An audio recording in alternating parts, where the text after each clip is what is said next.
3 தினங்களில் 3 படங்களுக்கு பின்னணி இசை அமைத்தவர்கள் உலகிலேயே யாரும் கிடையாது, உலகத்திலேயே கிடையாது. 3 தீபாவளிக்கு இசை ஞானிங்கிற பேருக்கு தகுதியானவனா அது கொஸ்டின் மார்க் தான். நான் வாசிக்கிறப்ப நான் ரொம்ப பெரிய கர்நாடக சங்கீதத்திலாம் கரை கண்டு வந்தவன் இல்லை. இசை ஞானிங்கிற பேருக்கு தகுதியானவனா அது கொஸ்டின் மார்க் தான். என்னை பொறுத்தளவில் கொஸ்டின் மார்க். ஆனால் மக்கள் இசை ஞானின்னு கூப்பிட்றாங்க. ஓகே, நமஸ்காரம். நான் என்ன அந்த மாதிரி நினைக்கல. அதனால் எனக்கு ஒரு கர்வமும் கிடையாது. அதெல்லாம் தூக்கி எரிஞ்சது சின்ன வயசுலேயே தூக்கி எரிஞ்சிட்டேன். ஏன்னா என்னோட கச்சேரி வாசிக்கின்ற நேரத்தில் நான் பாடல் வாசிப்பேன். சின்ன பையன் ஹார்மோனியம் வாசிக்கிறேன், ஜனங்கள் கைத்தட்டுறாங்க. கைத்தட்ட பெருமையாக இருந்தது. நிறைய ப்ராக்டிஸ் பண்ணி நிறைய வாசிக்க ஆரம்பித்தேன். ஆரம்பிக்க இந்த கைத்தட்டல் ஜாஸ்தியாகி எனக்கு கர்வம் ஜாஸ்தியாகிட்டே போயிட்டு இருந்தது. ஒரு ஸ்டேஜில்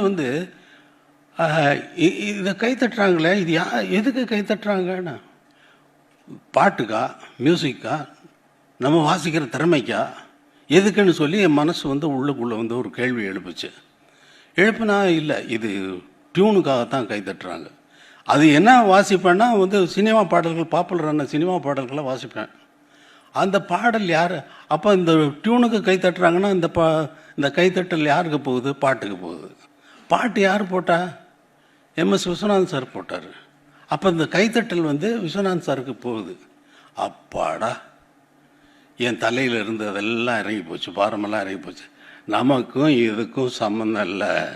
ஜனங்கள் அவங்க பாட்டுக்கு அவங்க ரசிக்கிறதுக்கு கைத்தட்டுறாங்க, இதுக்கு நமக்கும் சம்மந்தம் இல்லைன்னு இந்த கர்வத்திலிருந்து எப்பொழுதோ நான் விடுபட்டு விட்டேன். அதனால் எந்த புகழ்மொழியும் எந்த பாராட்டுகளும், இங்கே பாண்டியன் எவ்வளோ பேசினார், ஒன்றும் ஒட்டலை. எனக்கு இல்லை, அதை பற்றிய சிந்தனையே கிடையாது. நான் சிவபக்தன் என்று சொன்ன மாதிரி என்னுடைய வேலை காலையில் 4 மணியிலிருந்து தொடங்கும். ஒரு நாளைக்கு 2 பாடல்கள் ரெக்கார்ட் பண்ணுவேன். சில நாட்கள் 3 பாடல்கள் ரெக்கார்ட் பண்ணியிருக்கேன். ஒரே நாளையில் 3 தினங்களில் 3 படங்களுக்கு பின்னணி இசையை அமைத்திருக்கிறேன். இது என்னுடைய திறமையை சொல்வதற்காக அல்ல. அவங்களுக்கு நெருக்கடி. தீபாவளியில் ஒரு 4 படம் ரிலீஸ் ஆகுதுன்னா 4 படமும் எங்களுக்கு பேக்ரவுண்ட் நீங்கள் சீக்கிரமாக முடிச்சு கொடுத்தா தான் நாங்கள் பிரிண்டில் எல்லாம் மிக்சிங் எல்லாம் முடித்து எல்லாம் ரிலீஸ் பண்ண முடியும்னு 3 ப்ரொடியூசர்ஸ் நிற்கிறாங்க. 5-6 பேர் நிற்பாங்க. ஆனால் 3 படங்களுக்கு கண்டிப்பாக பண்ணியே தீர வேண்டும் என்ற ஒரு கட்டாயம் ஏற்பட்ட நேரத்தில் 3 ரெக்கார்டிங் தியேட்டர்களில் புக் பண்ண, 3 ஆர்கெஸ்ட்ராவுகளுக்கு இன்ஃபார்ம் பண்ண, 3 கண்டக்டர். ஃபஸ்ட்டு தியேட்டரில் காலையில் 7 மணிக்கு போய்ட்டு ஒரு ரீலை பார்த்துட்டு மியூசிக் கம்போஸ் பண்ணி ஒரு 10 நிமிஷம்தான் கம்போஸ் பண்ணால், அடுத்த 10 நிமிஷத்தில் மியூசிக்கை எழுதிட்டு நானே மியூசிக்கை எப்படி வாசிக்கிறது அப்படிங்கிறதையும் அவங்களுக்கு ரிஹர்சல் பண்ணிவிட்டு இந்த மியூசிக்கை பிக்சரோட சிங்க் பண்ணி நான் கண்டக்டருக்கு காட்டுவேன். அது மியூசிக் எழுதுகிறப்ப வாசிக்கிறப்ப கரெக்டாக இருப்பாங்க, டைரக்டர்லாம் பக்கத்தில் இருப்பாங்க. கரெக்டாக அந்த மியூசிக் அவங்க ஷார்ட் சேஞ்ச் ஓவர் வந்தவுடனே கரெக்டாக அந்த சேஞ்ச் ஓவர் அந்த மியூசிக்கை அங்கே போய் அப்படி உட்கார்ந்தோடனே சார் எப்படி சார் இதே மாதிரி ஒரு ரீலை கம்போஸ் பண்ணி அவரை கண்டக்டரை அவரை கண்டக்ட் பண்ணி எனக்கு தப்பு இல்லாமல் கண்டக்ட் பண்ணி காட்டணும்.